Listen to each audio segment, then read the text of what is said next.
सो hi everyone, फिर एक बार हम मिल रहे हैं लेक्चर नंबर 20 के लिए डेफिनेट इंटीग्रल।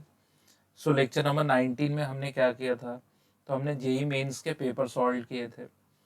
तो पेपर तो अभी मुझे लगता है 2016 सॉरी 2017 तक ही हमने किए थे, 18 और 17 तक।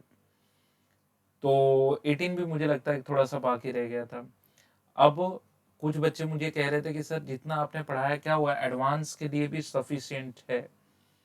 तो मैंने क्या किया, मैंने कहा कि ठीक है, अगर एडवांस के लिए देखना है तो एडवांस के न्यूमेरिकल देख लो। और जो मैं कई लेक्चर से ये चीज़ बोल रहा हूँ कि कोई भी बच्चा अगर अपने आप को टेस्ट करना चाहता है तो कम से कम 10 से 12 15 साल तक के पेपर को एक बार सॉल्व करके देख ले।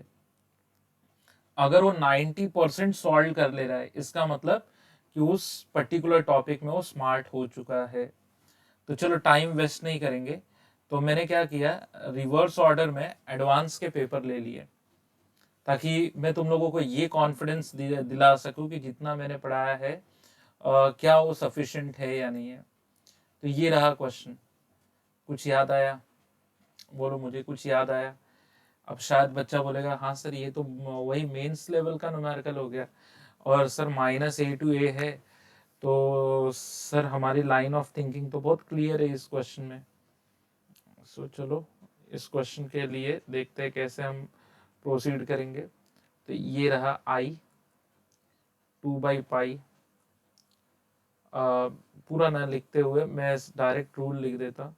अगर कोई बच्चा ऐसे करना चाहे तो भी कर सकता है, नहीं तो फिर वो अगर ऐसे सोचे कि सर क्यों ना इसे लगा दी जाए ये property -A to A f(x) dx is same as 0 to A f(x) plus f(-x) dx। ये प्रॉपर्टी लगा दी जाए। हाँ तो लगाओ, देखो ट्राई करो। इस प्रॉपर्टी को लगाते ही क्या होगा, i = 2/पाई 0, अच्छा इसे न्यू कर लो, 0 to π/4 0 to A f(x) मतलब कि जो भी इंटीग्रेंड दिया है 1 + e⁻sin x ये दिया हुआ है, multiplied by 2 - cos 2x 2 - cos 2x plus f(-x) 1 + e⁻sin -θ and 2 - cos 2θ cos 2 यहाँ पे x डालेंगे तो cos 2x cos of -θ is cos θ। तो चलो हम यहाँ तक तो पहुँच गए। फिर क्या, फिर इसे 1/e⁻sin x लिखो, एलसीएम लो तो ऊपर e⁻sin x बन जाएगा। थोड़ा सा मैं यहाँ लिखता हूँ 2/पाई 0 to π/4 0 to π/4 ये 1/1 + e⁻sin x into 2 - cos 2x। अब यहाँ पर अगर प्रॉपर 1/e⁻sin x लिखते हो तो ये यूं ऐसे कन्वर्ट हो जाएगा। नीचे क्या हो जाएगा, e⁻sin x + 1, यहाँ पे 2 - cos 2x dx। होपफुली ये वाली लाइन तुम्हें समझ में आई। तो ये क्वेश्चन अगर एडवांस देखो 2019 में आया हुआ है, तो ये तो जेई मेंस के लेवल का प्रॉब्लम हो गया, जेई मेंस के लेवल का प्रॉब्लम हो गया। तो अगर तुम्हारे पास सही ढंग से अगर कॉन्सेप्ट प्रिपेयर हो गया है तो फिर ना तुम्हें मेंस ट्रबल देगा ना एडवांस ट्रबल देगा। ठीक है, तो ये ऊपर न्यूमरेटर तो 1 + e⁻sin x हो जाएगा, 1 + e⁻sin x 2 - cos 2x और ये dx ये इससे कट जाएगा। फिर अगले पेज की तरफ जब हम मूव करेंगे तो 2/पाई, थोड़ा सा मार्कर मोटा कर लेता हूँ। 2/पाई 0 से π/4 dx upon 2 minus cos 2x। हालांकि इसको तो हम 2-3 टाइप से कर सकते हैं। पहला टाइप तो ये है कि cos 2x है, याद है ना वो टाइप जिसमें अब tan x equal to t ले लेंगे तो sec square x d x equal to d t हो जाएगा, या tan x equal to t, तो sec स्क्वायर तो है नहीं, तो हम tan x को t अगर हमने लिया तो फिर हम उस साइड ले जाएंगे x equal to tan inverse of t, तो dx equal to d t upon 1+t², कुछ यूं। याद है वो टाइप? और नहीं याद है तो मेरा इनडेफिनेट का लेक्चर देखो। इस टाइप का नाम है dx upon a sin 2x plus b cos 2x plus c। जरूरी नहीं है कि साइन और कॉस दोनों रहे, कोई एक भी रहेगा। अच्छा, अगर किसी बच्चे को लगेगा कि नहीं सर मुझे ऐसे नहीं समझ में आ रहा है, सर मैं कैसे, अगर मुझे टाइप ध्यान में ना आए तो क्या करूँ? टाइप ध्यान में ना आए तो फिर cos 2 थीटा का फॉर्मूला देखो। फिर एक बच्चा बोलेगा कौन सा फॉर्मूला? वैसे तो 4 फॉर्मूले होते हैं, कोई भी एक लगा दो। cos square x minus sine square x, या 1 माइनस 2 साइन स्क्वायर एक्स। तो अगर 1 माइनस 2 साइन स्क्वायर एक्स करोगे तो ये चीज हो जाएगी dx अपॉन, ब्रैकेट में कर दो, यहाँ पे ब्रैकेट में लिख देना 1 माइनस 2 साइन स्क्वायर एक्स। जैसे ही खोलोगे तो 2 minus 1 1 plus 2 sine square x. फिर बच्चा बोलेगा सर इसमें क्या करें? तो ये भी वो टाइप है, dx upon a sine square x plus b cos square x plus c।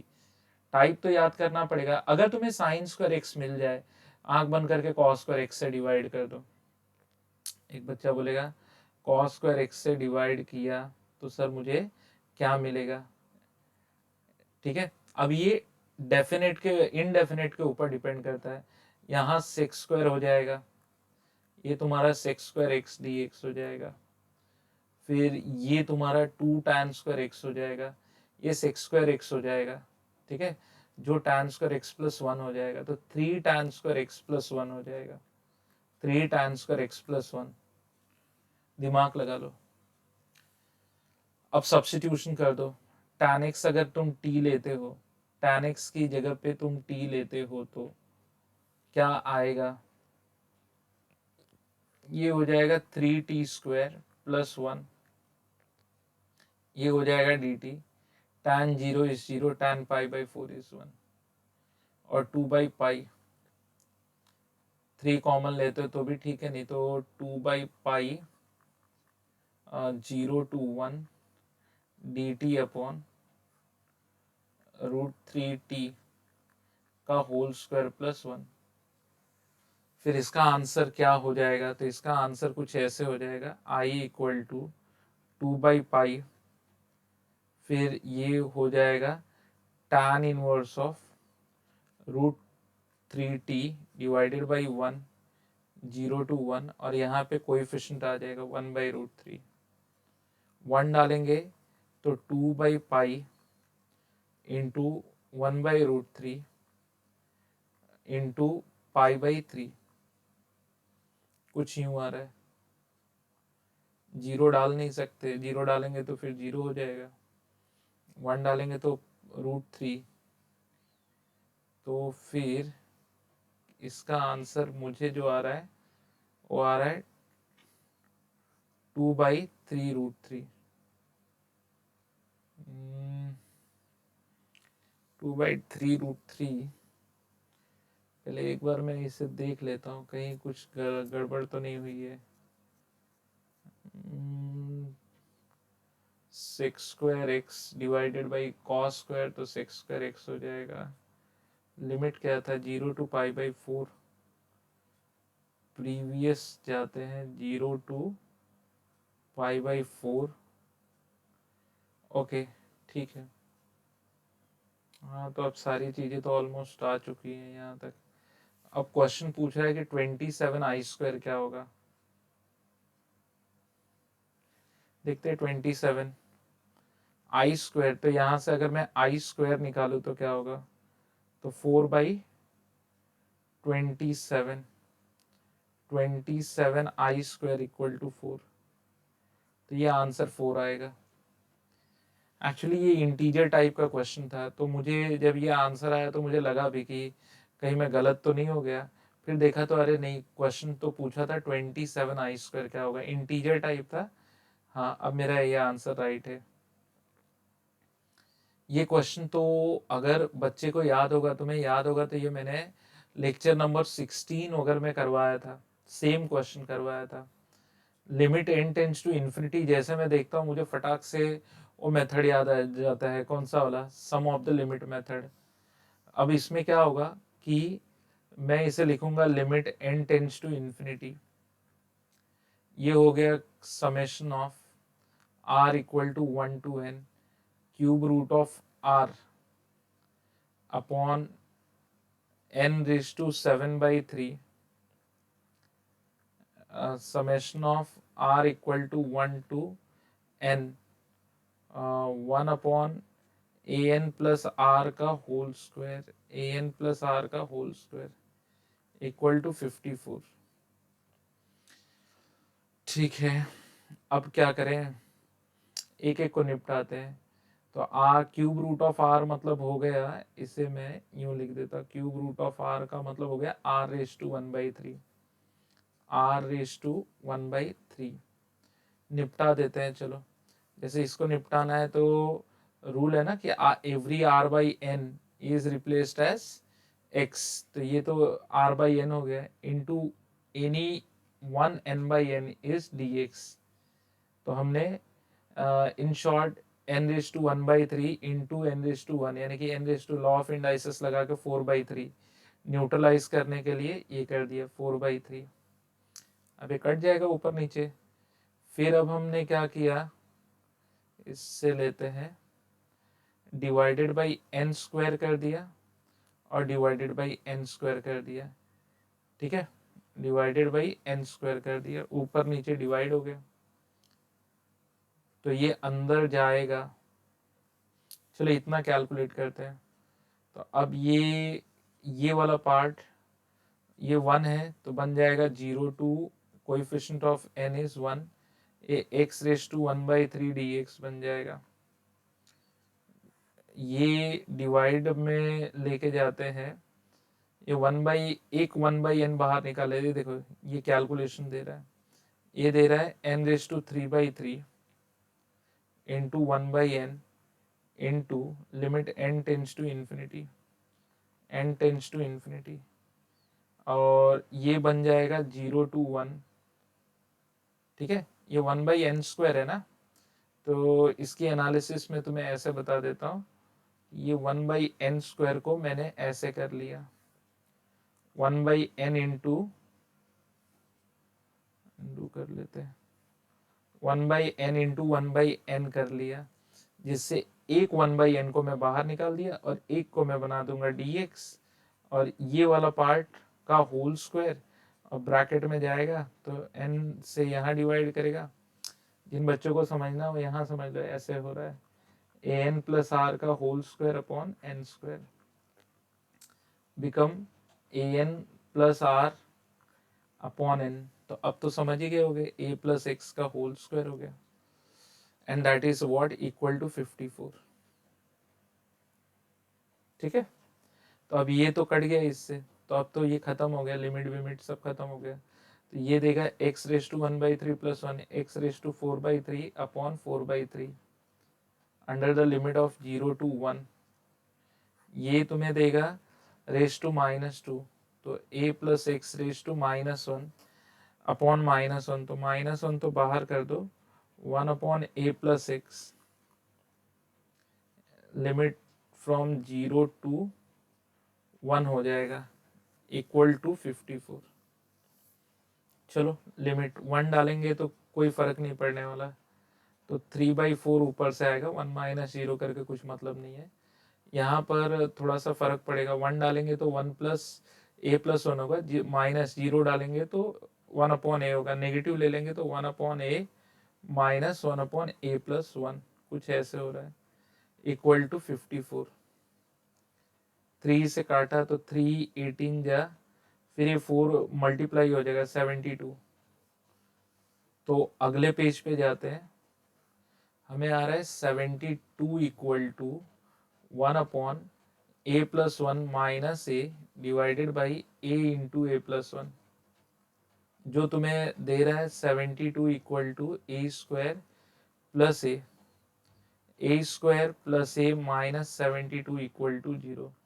तो 9 और -8 इक्वल टू 0। तो ये मल्टीपल चॉइस का क्वेश्चन था, ये मल्टीपल चॉइस का न्यूमेरिकल था, तो ये सॉल्व हो गया। देखो कोई ज़्यादा बहुत सारी चीज़ें इसने लॉजिक, बहुत सारा लॉजिक इसने लिया नहीं है।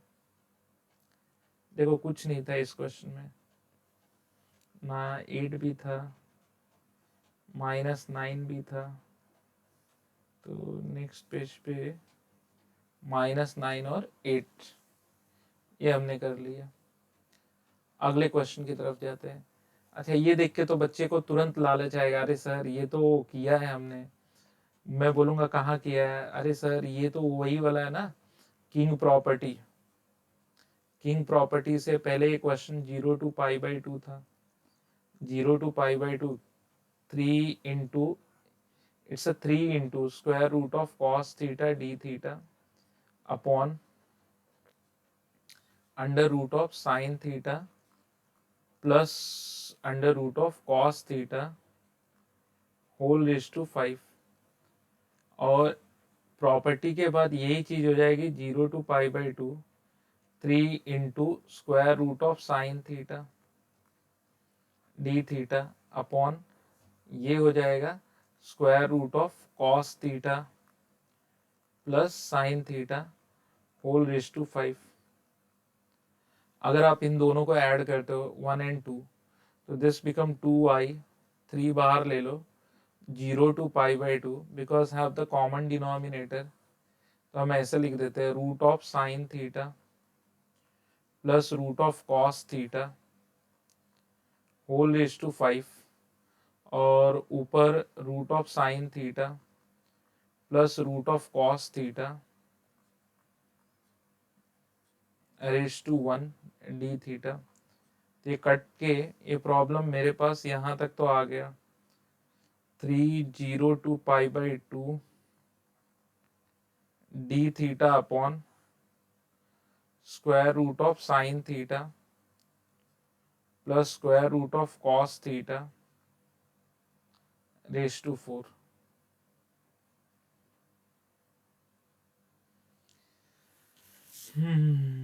अब रेज टू 4 कैसे जाएगा?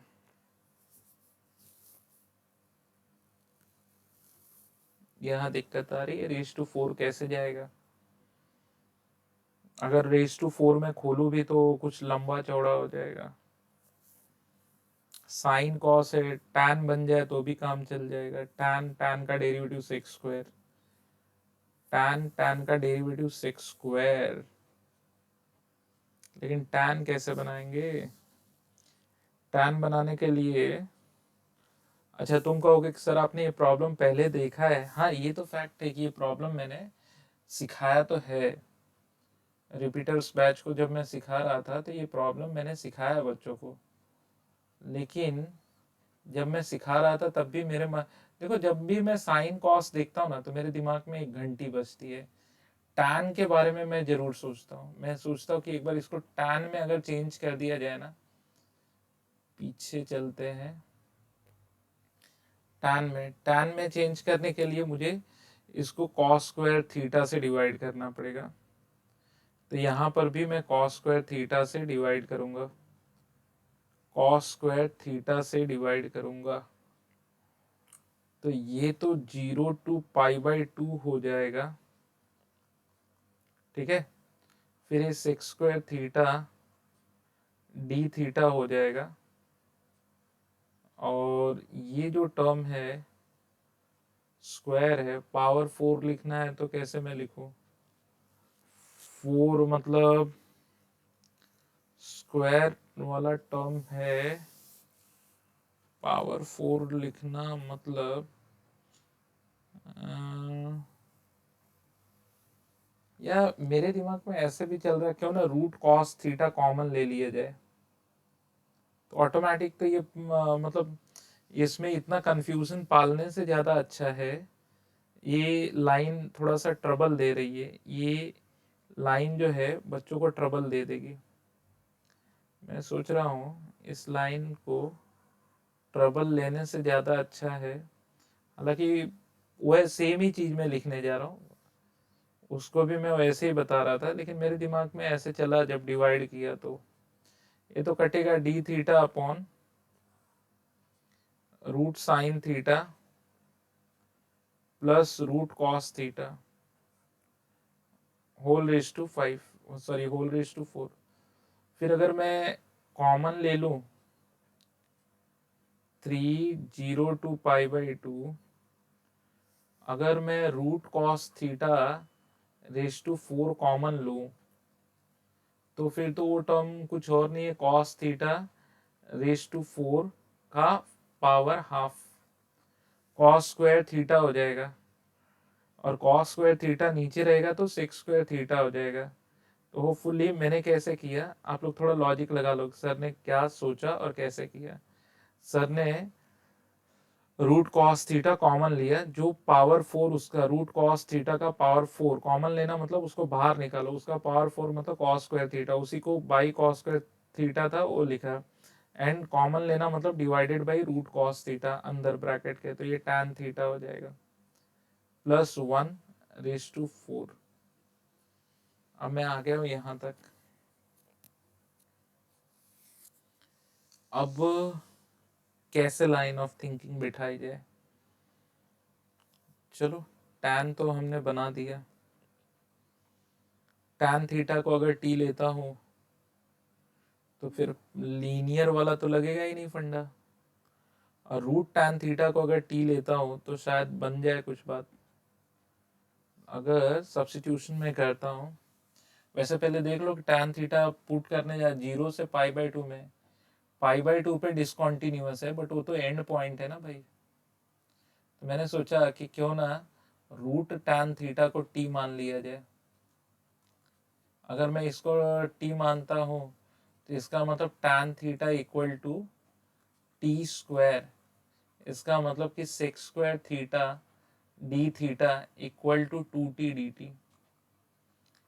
फिर टैन थीटा को हमने टी माना है, पीछे जाते हैं, टैन थीटा को मैंने टी माना है, तो करस्पॉन्डिंग 0 डाला तो 0, इन π/2 डाला तो इन्फिनिटी, तो 2i की बजाय next i equal to 3/2 0 to infinity, and that d sec square theta d theta become 2t dt, and denominator root of tan theta, previous root of tan theta become t plus 1 t, am I right, t plus 1 whole raised to 4। हाँ, यहाँ तक तो हम पहुँच गए, ये भी line हमें समझ में आ गई। अब इसके आगे क्या करें,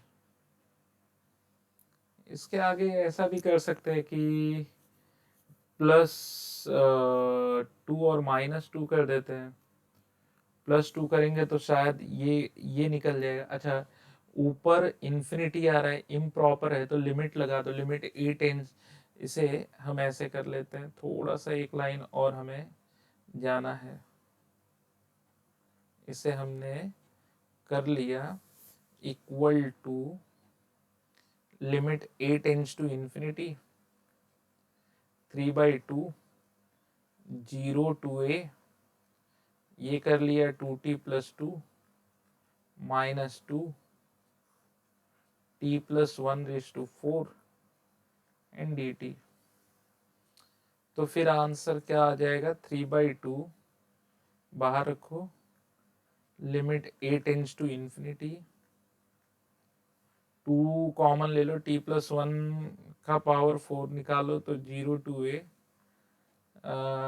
2 कॉमन ले लिया, dt अपॉन t plus 1 का होल क्यूब माइनस ये 2 बाहर निकाल लो तो 0 to a 0 to a dt upon t plus 1 whole raise to 4 आ रहा है। ये यहाँ तक तो हम पहुंच गए। फिर लॉजिक लगेगा, हाँ ये तो फिर लीनियर हो गया ना, रेज टू -3 हो गया। तो i equal to 3/2, limit a tends to infinity. यहाँ पर 2 बाहर रख लेते हैं, 2 बाहर लेते हैं, -3 plus 1 -2 upon -2 t plus 1 raise to -2 upon -2। ये इसके लिए आ रहा है माइनस, बरोबर ना? अरे हाँ, ये तो पहले ही उड़ा सकता था मैं, क्या इतना झमेला है। ये 2 उड़ा दिया होता t प्लस 1, ये तो हो गया होता, लॉजिकल था। ये 2 और ये t plus 1 raise to -4 -3 upon -3। ठीक है, हम आ गए यहाँ तक। I equal to 3/2, limit a tends to infinity 1 upon t plus 1 का होल स्क्वायर माइनस का ये प्लस 2/3 1 अपॉन t प्लस 1 का होल क्यूब। अब हम यहाँ तक पहुँच गए हैं, आगे बढ़ते हैं। प्रीवियस पेज का हेल्प तो लेना ही पड़ेगा। I equal to 3/2, limit a tends to infinity. Previous पे देखते हैं, एलसीएम ले लो, क्योंकि अच्छा कोई बच्चा बोले सर अगर इन्फिनिटी, अच्छा अभी तो लिमिट हमने डाली ही नहीं यार, यही तो गड़बड़ है। मैं कह रहा हूँ कुछ चीज़ें हम भूल रहे हैं। अच्छा ये तो 0 टू a है, ठीक है। अपर लिमिट डालते तो a प्लस 1 का होल स्क्वायर, ठीक है। अपर लिमिट यहाँ पे डालते हैं, it is going to be 1 upon a plus 1 का होल स्क्वायर माइनस 1 अपॉन 1, ठीक है, प्लस 2/3 1 अपॉन a प्लस 1 का होल क्यूब -1। ये ऐसे आ जाएगा, और ये 3/2 तो ऐसे बाहर ही है, तो 3/2 माइनस ये हो जाएगा a प्लस 1 का होल स्क्वायर 1/a प्लस 1 का होल क्यूब, फिर -2/3 -1 -2/3 -5/3 हो गया। हाँ, अब इसमें मैं सोच रहा था कि मैं कुछ करूँ 3 से ऊपर नीचे, या इसको अंदर ले लो 2/, ये भी कट जाएगा। बट एक बार देख लेते हैं इसका आंसर सही है या गलत है। प्रीवियस पेज पे जाते हैं, क्योंकि बड़ा लंबा होते जा रहा है। tan theta square root of tan theta, tan theta को हमने t ले लिया, root of tan theta, tan theta मतलब t हो गया, tan थीटा मतलब t स्क्वायर हो गया। Next sec square theta 2t dt। अच्छा कहीं अगर हम 2 यहीं काट दिए होते तो फिर तो हो जाता, शायद हो जाता, और कोई तरीका नहीं था इसको निपटाने का। ये 2 ने तो आधा खेल बिगाड़ दिया यार। चलो ये एक लाइन थोड़ा सा तुम्हें लगेगा कि सर ने ऐसे क्यों किया, क्यों काट दिया। मेरा टास्क है कि क्वेश्चन को इतना ज़्यादा भी, क्योंकि इतना टाइम आप नहीं सोच दे सकते एक क्वेश्चन के पीछे, ये सब तो बहुत छोटे छोटे न्यूमेरिकल है। ये 3/2 आ गया, बरोबर, 0 टू इन्फिनिटी आ गया, ये 2t dt आ गया, ये root t plus 1 raise to 4, तो ये तो यहाँ पे कट गया, बरोबर। If you want to get rid of ना, तो ये I/3 लिख दो, अब डाल दो limit a tends to infinity, a tends to infinity 0 to a t plus 1 minus 1 upon t plus 1 raise to 4। Hopefully तुम समझ ही गए होगे सर ने क्या किया है। सर ने तुम्हारे ये किया है कि यहाँ पे जो t है प्लस 1 माइनस 1 कर दिया है। तो I/3 का आंसर आएगा limit a tends to infinity, ठीक है, t प्लस 1 तो बाई 3 ऊपर जाएगा तो -2 अपॉन -2 यानी कि -1/2 t प्लस 1 का स्क्वायर। फिर माइनस करके अगर करेंगे तो प्लस 0 टू, हाँ माइनस करके सेपरेट करेंगे तो -3 हो जाएगा। तो 1/3 t प्लस 1 रेस टू 3 ये आएगा। और 0 टू a आ जाएगा बरोबर। अब इधर a डालते हैं, a डालेंगे 0 डालेंगे तो -1/2 प्लस 1/3 हो जाएगा। a डालने के बाद -1/2 लिमिट भी तो रहेगा। तो थोड़ी सी जगह की कंजूसी ना करते हुए मैं यहाँ लिख देता हूँ limit a tends to infinity 1/-1/2 a plus 1 का होल स्क्वायर, ठीक है। 0 डालेंगे तो माइनस, तो ये +1/2 हो रहा है, प्लस 1/3 a प्लस 1 का होल क्यूब, हाँ, और 0 डालेंगे तो -1/3 हो रहा है। यहाँ तक I/3 आ गया। अब ये वाले टर्म को अगर ऊपर नीचे मल्टीप्लाई कर देते हैं a प्लस 1, या अगर ऐसे भी देख लें, हाँ चलो ध्यान दो, ये इन्फिनिटी जा रहा है ना, तो ये तो 0 को जाएगा, तो ये तो 0 हो जाएगा, ये भी 0 हो जाएगा, ठीक है। तो ये 1/2 माइनस 1/3 बचा, ठीक है। I/3 equal to 1/2 minus 1/3, 3 minus 2/6, 1/6 implies that I equal to 3/6, 0.5 इसका आंसर है। कोई बच्चा बोले कैसे, तो इन्फिनिटी है ना, ये इन्फिनिटी है, इन्फिनिटी प्लस 1, ठीक है। इन्फिनिटी में कुछ भी ऐड करो तो इन्फिनिटी होता है। तो कुछ बच्चों को लग रहा होगा कि सर आप इतना टाइम ले रहे हो तो हम लोगों को कितना टाइम लेना चाहिए। देखो कैसा होता है कि एक न्यूमेरिकल को मुझे समझाना भी तो है तुम्हें। अगर ये सब न्यूमेरिकल मुझे दे दिया जाए तो मेरे दिमाग में चल रहा है क्या करना है, लेकिन नहीं, पहले तो मैं तुम्हें समझाऊंगा भी, और मैं वो सारे पॉसिबल वे बताऊंगा कि मतलब अगर ये नहीं सोच सकते तो ये सोच लो, तो थोड़ा टाइम तो जाएगा। कांस्टेंट बाहर कर लो, कांस्टेंट बाहर कर लो तो क्या है, थोड़ी आसानी रहेगी न्यूमेरिकल को सोचने में। 1 प्लस √3 अगर मैंने बाहर कर लिया, 0 से हाफ dx अपॉन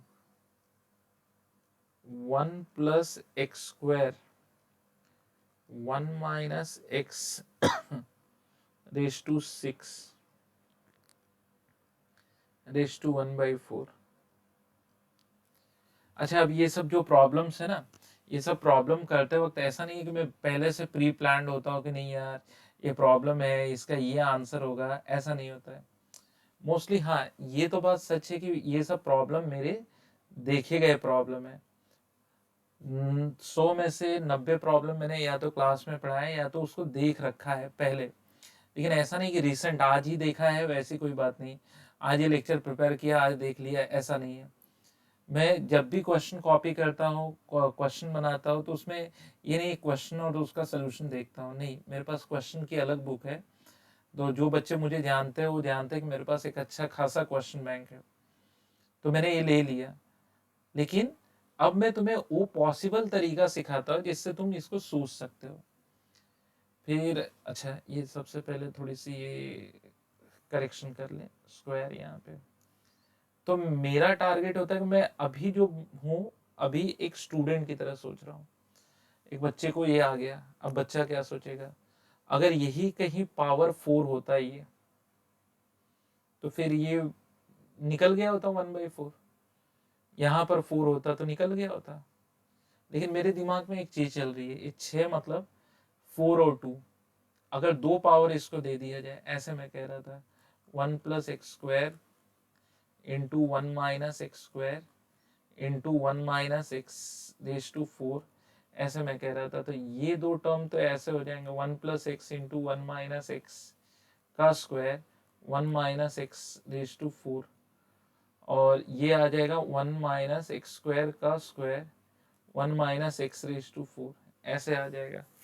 अब इसका 4th पावर मतलब ये बाई 2 हो जाएगा, सिंप्लीफाई कर लो, it will reduce to 1+√3 0 to half dx upon square root of 1-x² into 1-x। अब ये प्रॉब्लम ऐसे रिड्यूस हो गया। अब ट्रिग्नोमेट्रिक सब्स्टिट्यूशन सबसे बेटर तरीका है, x की जगह पे साइन थीटा डालो, x की जगह पे साइन थीटा डालो, तो dx की जगह पे क्या आएगा, अगर x equal to sine theta है तो but obvious dx equal to cos theta d theta आ जाएगा। साइन थीटा तो वैसे भी कंटिन्यूअस होता है, कंटिन्यूटी चेक करना यहाँ पे ज़्यादा मैटर नहीं करेगा। साइन ऑफ एक्स की जगह पे 0, साइन 0 के लिए 0 था, और हाफ डालोगे तो π/6 आ जाएगा, π/6। अच्छा, dx की जगह पे तुम्हें आएगा कॉस थीटा डी थीटा, और अंडर रूट ऑफ हो जाएगा 1-sin² theta. 1-sin² theta cos² theta होता है, और वो cos² थीटा 0 से π/6 में पॉजिटिव होता है, इसलिए कट जाएगा। यहाँ पर हो जाएगा 1-sin थीटा, x इक्वल टू 1-sin थीटा। अब क्या करेंगे 1-sin थीटा, श्योर। अब तो हम आंसर ला रहे हैं कि नहीं ला रहे हैं, ठीक है। अब 1-sin थीटा जो है उसको ऊपर नीचे मैं सोच रहा था 1+sin थीटा से मल्टीप्लाई डिवाइड कर दूं। ये तो किया है, नॉर्मल क्लास में किया हुआ क्वेश्चन है। इनफैक्ट ये क्वेश्चन तो बोर्ड लेवल पे, हाँ इसका टर्म्स जो दिख रहा था वो बड़ा खतरनाक दिख रहा था, बट देखा जाए तो अब सॉल्विंग ऐसा लगता है कि बोर्ड लेवल पे हो सकती है। ये हो गया 1+√3 0 to π/6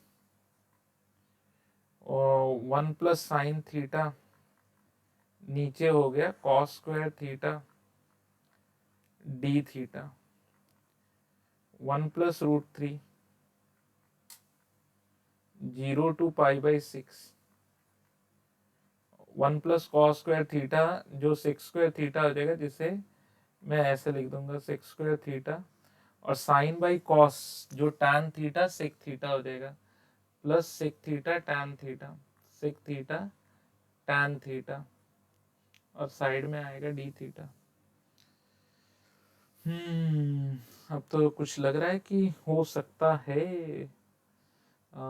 अगले इस पे पेज पे जाते हैं, नेक्स्ट पेज पे 1+√3 1+√3, हाँ तो sec² थीटा हो जाएगा tan theta sec theta tan theta sec theta का के लिए आ जाएगा 0 से π/6, 1+√3 tan π/6 1/√3 sec π/6, तो cos π/6 √3 तो 2/√3 हो जाएगा। tan 0 minus tan 0 is 0, sec 0 is 1, negative कर दिया, तो ये तो आ गया 1+√3, ये आ गया 3/√3 -1, ठीक है।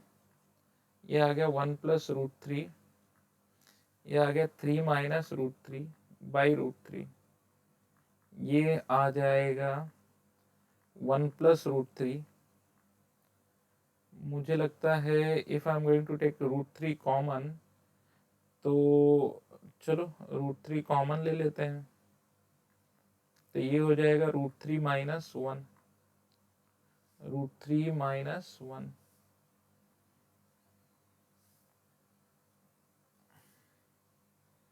बाई √3। ठीक है। अरे हाँ यार, इतना क्यों मैंने किया, यही तो काट सकता था मैं। हाँ, आज दिमाग भी कहीं लगता है अलग ही जगह पे है, यहीं पे काट दिया होता। क्या कर रहा हूँ आज मैं। ठीक है, √3 प्लस 1 इंटू √3 माइनस 1। अच्छा, तुम्हें लग रहा होगा कि सर ये गलती बहुत सारे बच्चों से होती है, कभी कभार क्वेश्चन में इतना ज़्यादा घुस जाते हैं कि कुछ करने लगते हैं, फिर ये आ गया 2। तो प्रीवियस देख लें, इसका कुछ आंसर वगैरह दिया है? आंसर नहीं दिया, मतलब इंटीजर टाइप है।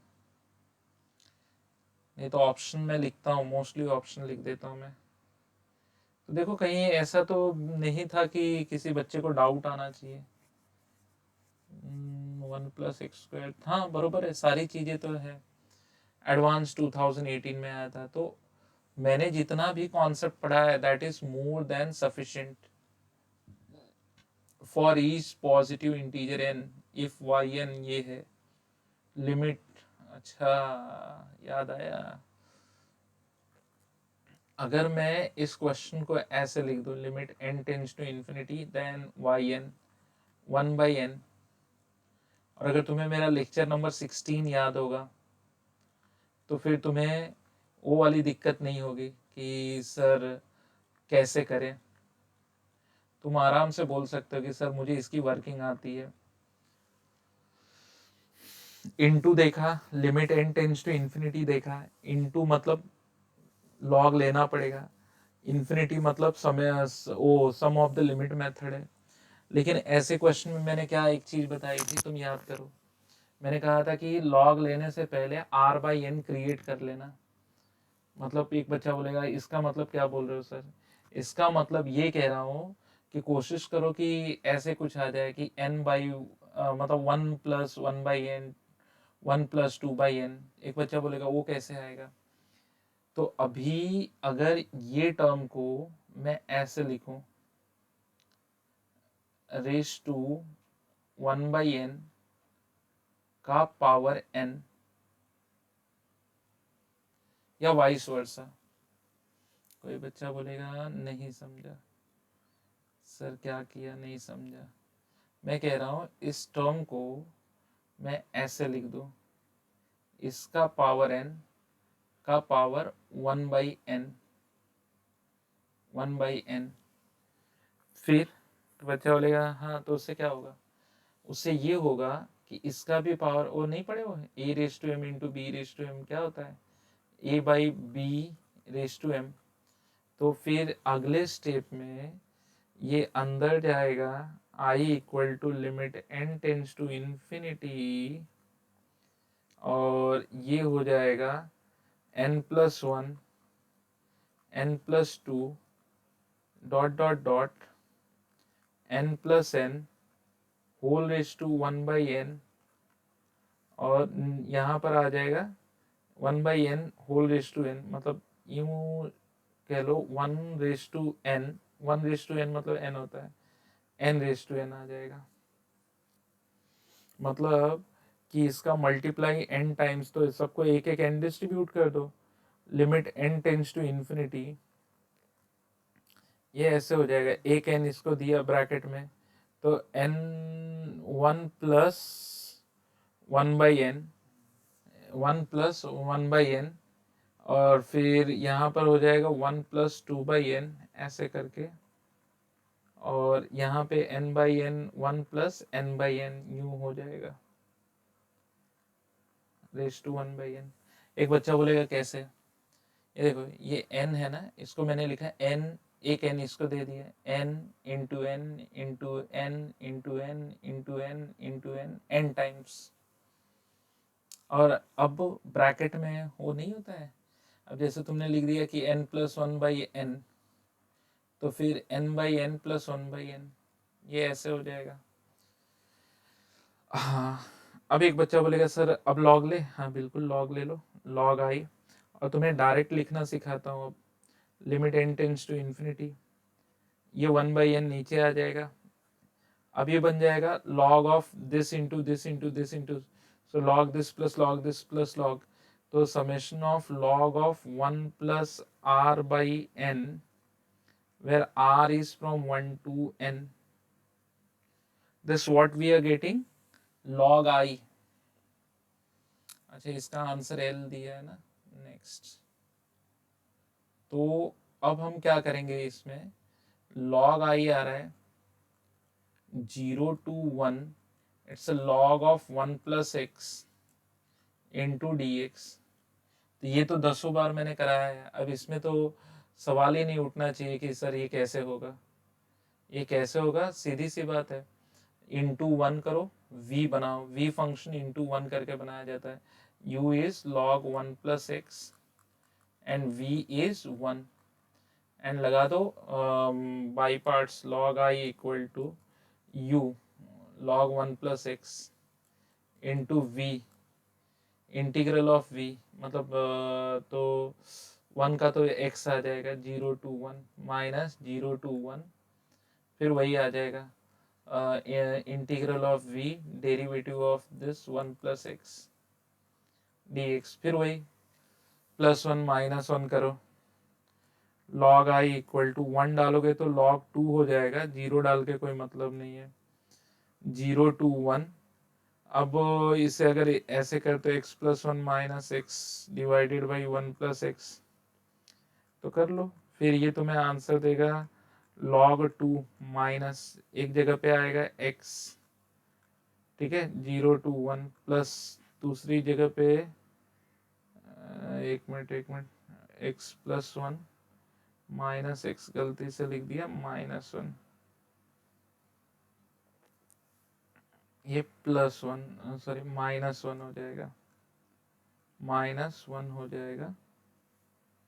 तो जब तुम ब्रैकेट खोलोगे ना तो ये automatic plus 1/1 plus x log of 1 plus x 0 to 1 log I equal to log 2 minus 1 plus log 2, यानी कि log ऑफ 4 माइनस 1। ये इसकी वजह से नहीं लिखा कि log of 2 log 2 minus 1, that is log 2 का स्क्वायर, वह नेचुरल लॉग है बेस ई, तो इसको log 4 to the base e minus log e to the base e log 4 by e to the base e लिखा है। सो आई का answer तो 4 by ई आ गया।